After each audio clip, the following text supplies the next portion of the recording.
तो माननीय अमित शाह जी के खिलाफ होना चाहिए। परिस्थिति ये है कि जो प्राइम मिनिस्टर को बिल प्रोड्यूस करना चाहिए था वह जितेंद्र सिंह ने किया, जो अमित शाह जी को करना था वो नित्यानंद राय ने किया। बड़े मियां तो बड़े मियां, छोटे मियां सुभान अल्लाह। तो प्रिविलेज मोशन किसी के खिलाफ ले आने से तो कुछ होता नहीं है ना। प्रश्न ये है कि ये अपनी मर्जी से पार्लियामेंट चलाते हैं, अपने मर्जी से जो चाहते हैं वो डिबेट तय करते हैं।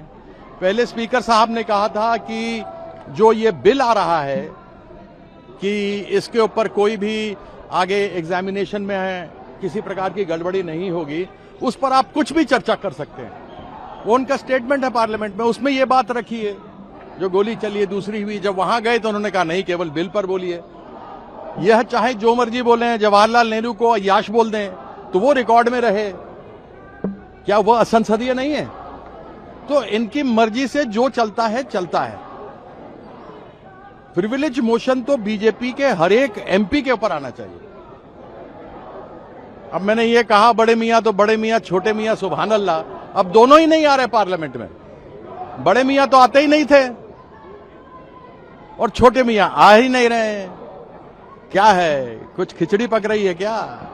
पीएम मोदी ने इंस्टाग्राम पे वीडियो जारी किया है, उसमें वीडियो में कहा कि बिल पास हो गया है, पेपर लीक पे और भी कड़े कदम हम उठाएंगे। कड़े कदम क्या उठाए हैं आपने? इस बिल में कड़े कदम ये हैं कि आपने पैसे बढ़ा दिए, 1 करोड़ से 10 करोड़ कर दिया, 10 करोड़ से 20 कर दो, लेकिन आपने यह गारंटी तो नहीं दी है ना कि पेपर लीक नहीं होगा। हमें तो पेपर लीक नहीं होना चाहिए, इसकी गारंटी चाहिए। ये गारंटी तो ना बड़े मियां दे रहे हैं, ना छोटे मियां, और न ही बीजेपी, न ही ये सरकार। सर, 3 मुस्लिम सांसद जो है यूसुफ पठान, अबू तोहर खान और खलीलुर रहमान, ये तीनों जो है वो मंगल मिलन जो एनडीए की बैठक हुई थी उसमें नहीं पहुंचे थे, तो किस तरह से देखते क्या? मैं नहीं जानता हूं, ये तो उन तीनों से ही बात करनी पड़ेगी, क्यों नहीं गए, यह उनके ऊपर है। मेरे ख्याल से 10 लोग नहीं गए थे मंगल मिलन में, उसमें केवल इन 3 को आप अलग करके हिंदू मुसलमान आप कब से बन गए?